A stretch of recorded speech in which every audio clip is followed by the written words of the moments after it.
படம் வசூல்ல சாதனை புரிஞ்சுச்சோ இல்லையோ, ஆனா டிஸ்லைக்ல வேதாளம் முன்னணியில தான் இருந்தது. இப்போ அது அல்லு அர்ஜுனோட படம் ஒன்று பின்னுக்கு தள்ளி இருக்கு. சிவாவோட இயக்கத்துல தல அஜித் நடிப்பில் வெளிவந்த வேதாளம் படம் பிரம்மாண்டமா இல்லைனாலும் ஒரு சுமாரான வெற்றியை கொடுத்தது.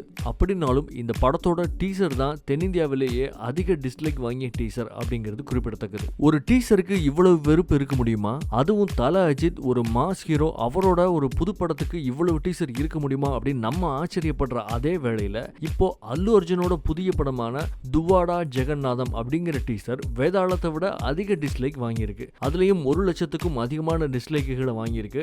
அந்த வகையில இந்தியாவிலேயே அதிக டிஸ்லைக் வாங்கின டீசர் அப்படிங்கிற பெருமையை பெறுது. ஆனா இது அனைத்தும் பவர் கல்யாண் ரசிகர்கள் செஞ்சதே காரணம் அப்படின்னு சொல்றாங்க. எது எப்படியோ இப்ப வேதாளம் படத்தோட டீசர் முதல் படியிலிருந்து 2வது படிக்கு தள்ளப்பட்டிருக்கு.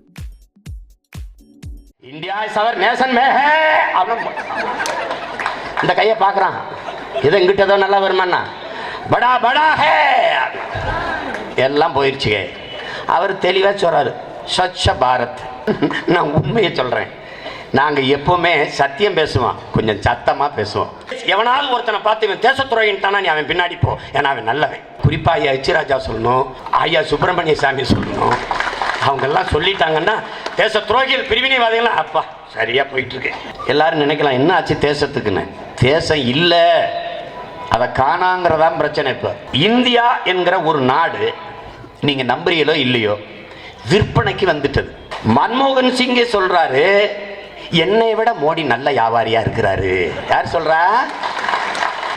ஒரு பெண்ணு விமானம் ஓட்டுறா, ஒரு பெண்ணு பேருந்துல வேலைக்கு போறா, ஒருத்தி கட்டின புருஷனையும் பெத்த பிள்ளையும் காப்பாற்ற முடியாம விபச்சாரம் செய்கிறா. இதுல எந்த இந்தியாவுக்கு பிரதமர் நம்மன்னு நீ யோசிக்கணும்.